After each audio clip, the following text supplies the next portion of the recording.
पाहिजे, शिवभोजनचे थकीत अनुदान मिळालंच पाहिजे, शिवभोजनचे थकीत अनुदान मिळालंच पाहिजे,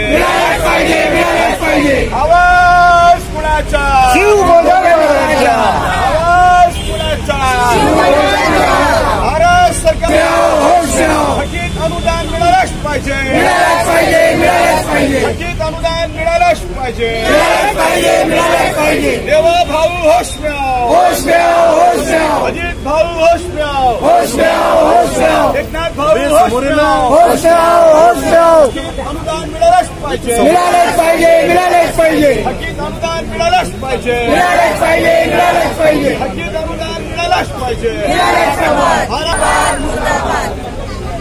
भारत शासन होश में आओ, होश में आके बात करो, बात तो तुमको करनी होगी, बात तो तुमको करनी होगी, बिल तो तुमको देना होगा, शिवभोजन का बिल तुमको देना होगा, शिवभोजन आमच्या हक्काच्या, शिवभोजन आमच्या हक्काच्या, महाराष्ट्र शासन होश में आओ, होश में आके बात करो, बात तो तुमको करनी होगी, अजित दादा होश में आओ,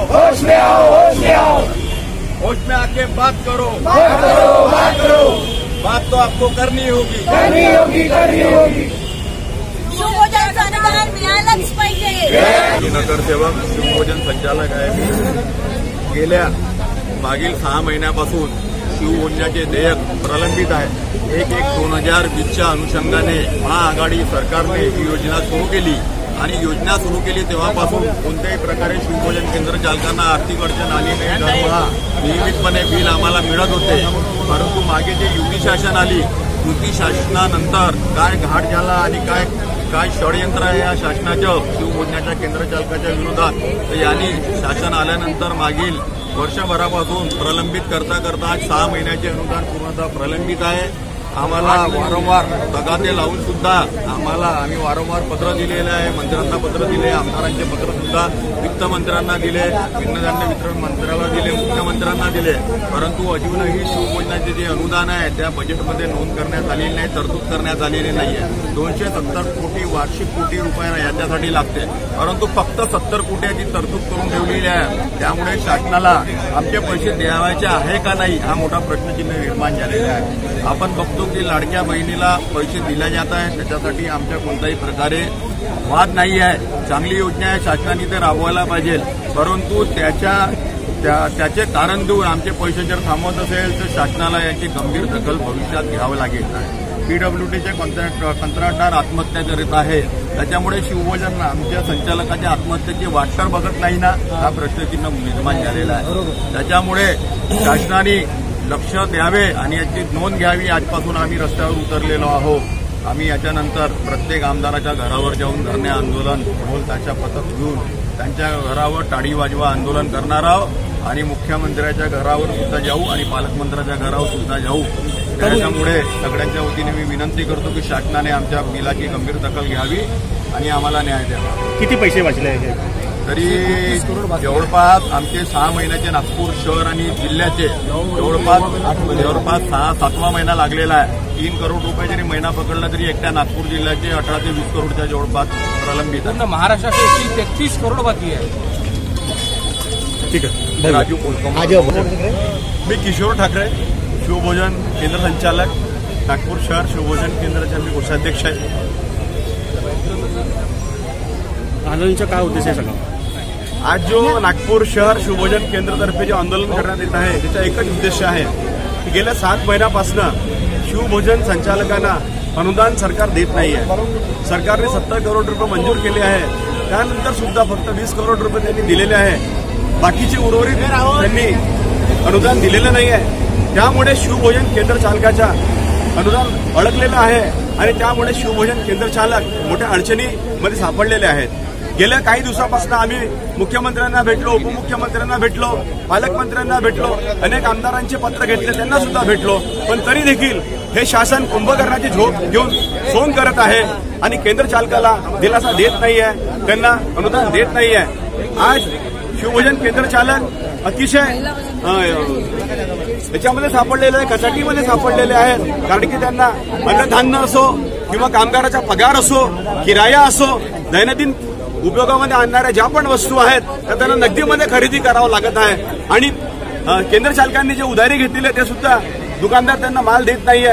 अशा प्रकारे जर राज्य सरकारने केंद्र चालकांना जर अनुदान दिलं नाही तर मला असं वाटते की हे केंद्र चालक उद्या आत्महत्या सारखे कदम न त्यांनी उचलले असं मला वाटत आहे.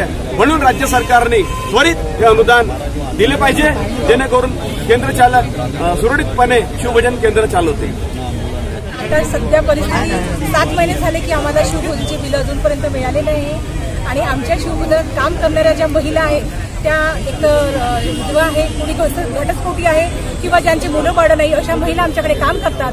त्या सुद्धा त्यांना आम्ही रोजगार देऊ शकत नाही, कारण की आमचे बिलच आले नाही, त्यामुळे आम्ही त्यांना रोजगार पुरवू शकत नाही. ही एक खंत आमच्या मनात आहे. आणि मुख्यमंत्री साहेबांना माझं म्हणणे आहे की जशा बाकी लाडली बहिणा आहे तशा आम्ही पण तुमच्या लाडली बहिणा आहोत. आणि बऱ्याच महिलांचं चूल हे शिवभोजनवर चालत आहे, त्याकरिता शिवभोजनाचे बिल लवकरात लवकर देण्यात यावे. आणि बऱ्याचशा परिस्थिती अशी आहे की गरीब जे वर्ग आहे, जे उडानपुलाच्या खाली राहतात, अशा लोकांना आम्ही हे शुद्ध आणि गरम जेवण त्यांच्यापर्यंत पोहोचवत आहोत. ही योजना अतिशय चांगली आहे आणि ही जे उदय ठाकरे साहेबांनी योजना लागू केली अतिशय चांगली योजना व त्यांचे सगळे जे लोक आहेत ते त्यांचा धन्यवाद करतात, अभिनंदन करतात की साहेबांनी एवढी चांगली योजना चालू केलेली आहे, ज्यामुळे गरिबांना खूप चांगला लाभ मिळत आहे. आणि सरकारला आणि अजितदादांना माझं एक म्हणणं आहे की ते दादांनी जी 1500 रुपये जी लाडली बहिणाला योजना दिलेली आहे ती अतिशय सुंदर आहे आणि त्यांची गरज सुद्धा आहे त्यांना. पण अशा काही महिला आहे की ज्यांना कष्टाची भाकर अधिक जास्त आवड आहे, अशा महिलांसाठी जे काही आमचे बिल अजून थकीत आहे ते देण्यात यावे अशी. मेरा नाम बेबी गौरीकर है और मैं भी एक भोजन संचालक हूँ.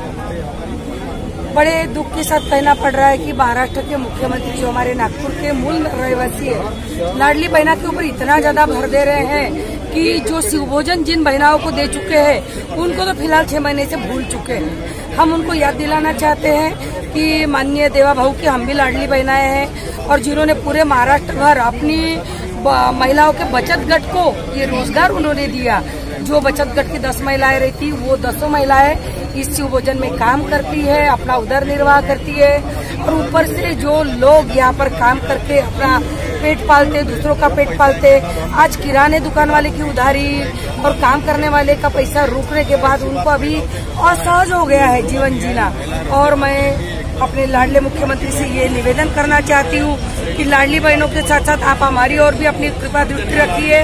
और मराठा आरक्षण जैसा जरांगे साहब का आपने कंप्लीट करके आज मैंने कल न्यूज देखी 400 करोड़ रुपए खाली बड़े बड़े विज्ञापन लगाने के लिए तुम खर्च कर रहे हो. हमारा तो बजट केवल 286 करोड़ का है, 280 करोड़ का है, तो 400 करोड़ का और 280 करोड़ का है. तो आप उस 280 करोड़ साल का देने में आपको परेशानी हो रही, लेकिन 400 करोड़ रुपए के पूरे महाराष्ट्र में बैनर लगाने में आपको तकलीफ नहीं हो रही. तो जनता का ही पैसा आप अपने ही प्रसिद्धि पे लूटते, तो ये भी बात गलत है. लेकिन हमारा आपसे निवेदन है कि आप हमारे सभी बचत गट की महिलाओं के ऊपर जो लाडली बहन है, हम आप लोगों की कृपा दृष्टि रखकर हमारे साथ में न्याय कीजिए, यही अपेक्षा करते हैं. शिवभोजनसाठी नागपूरच्या सौदामध्ये ह्या चौकामध्ये आंदोलन चालू आहे, मॅडम जुडलेला आहे. काय सांगणार मॅडम, मला पहिलं सांगा. शिवभोजनसाठी हे आंदोलन फक्त त्यांच्या आमचेच आहे. 6 महिन्याचे थकीत बाकी दिशा मुंडे ग्रामीण शिवभोजन केंद्र चालत सावनेर. काय मागण्या आहे तुमच्या? आमच्या मागण्या एवढ्या आहे की आमचे जे शिवभोजनचे थकीत बिलं आहेत ते आम्हाला मिळाले पाहिजे. राज्य शासनाला आम्ही फक्त विनंती करू शकतो, आंदोलन करण्याची आमची भूमिका नाही आहे. आम्ही नाही करणं इच्छित, फक्त निवेदन करू शकतो. पण आमचं ते त्यांचं म्हणणं मांडण्याचा तर आम्हाला अधिकार आहे ना, तिथपर्यंत आम्हाला आमचं म्हणणं गेलं पाहिजे. म्हणून हे भूमिका अवलंबावा लागली आहे आम्हाला. राज्य शासनाला माझी कळकळीची विनंती आहे, ज्या लाडक्या बहिणींचा ते विचार करतात की त्यांना त्यांचे ते 1500 रुपये मिळाले पाहिजे, आमच्याबद्दल तो विचार ते का नाही करत? त्यांना का नाही समजत की आम्हालाही ते पैसे, आम्हालाही गरज आहे केंद्र सरकारला आणि ते पैसे त्यांना मिळाले पाहिजे. 2 महिन्याचे काय होईल, करोडो रुपयामध्ये आकडा जातात तर त्यांचा तो बजेट नसेलही. आमचं ते म्हणणं नाही की तुम्हाला आम्हाला 6 महिन्याचे द्या, आम्हाला 2 महिन्याचे करून जरी दिले तरी आम्ही त्याच्या संतुष्ट राहू. आम्ही त्यांच्या बहिणी आहोत, आम्हालाही घरदार आहेत, आमच्यासोबत राहणाऱ्या, आमच्यासोबत काम करणाऱ्या ज्या बाया आहेत, काही एका केंद्र चालकाला 4-4, 5-5 जण काम करतात, त्या प्रत्येकाचं घर या केंद्र चालकावर डिपेंड आहे, या शिवभोजन केंद्रावर डिपेंड आहे. त्यांची मुलं याच्यावरच बोलतात, आम्ही त्याच्यावरच बोलतात. आम्ही लाडक्या बहिणी नाही आहोत का? आमच्यावर हा अन्याय का? लाडकी बहिणीला 15 रुपये दर महिना काही ना केल्यास मिळते, आम्हाला त्याच्याबद्दल वाद नाही आहे, बिलकुल द्यायला पाहिजे. पण आमच्यासोबत हा अन्याय राज्य शासनाने करू नये एवढीच आम्हाला विनंती राज्य शासनाला करायची आहे. जर तुमच्या बजेटनं परत मी ते सांगते बजेट नसेल तर आम्हाला 2-2 महिन्याचे 3-3 महिन्याचे आम्हाला पैसे जरी दिले, कारण आता दिवाळी, दसरा, त्योहाराचे दिन दिवस आहेत आणि प्रत्येकाला पैशाची गरज आहे. प्रत्येकाचे घर, प्रत्येकाचं काम या सगळ्या याच्यावर डिपेंड आहे, अवलंबून आहे. केंद्र संचालकावर डिपेंड आहेत, त्यांच्यावर काही लोक आहेत. एका केंद्र चालकाकडे 4 लोक काम करतात. असे जितके शिवभोजन आहेत त्या प्रत्येकाकडे 5-5 जण जरी असतील, त्याचं घर या शिवभोजन केंद्रावर डिपेंड आहे. याची राज्य शासनाने दखल घ्यावी आणि त्यांचे अनुदान कुठलीही राजनीती हे न बाळगता अंगी काही हे करून, म्हणजे कुठलीही राजनीती न करता सहजपणे त्यांना त्यांचं अनुदान देण्यात यावे एवढी मी राज्य शासनाला फक्त विनंती करू शकते आणि ते द्यावं.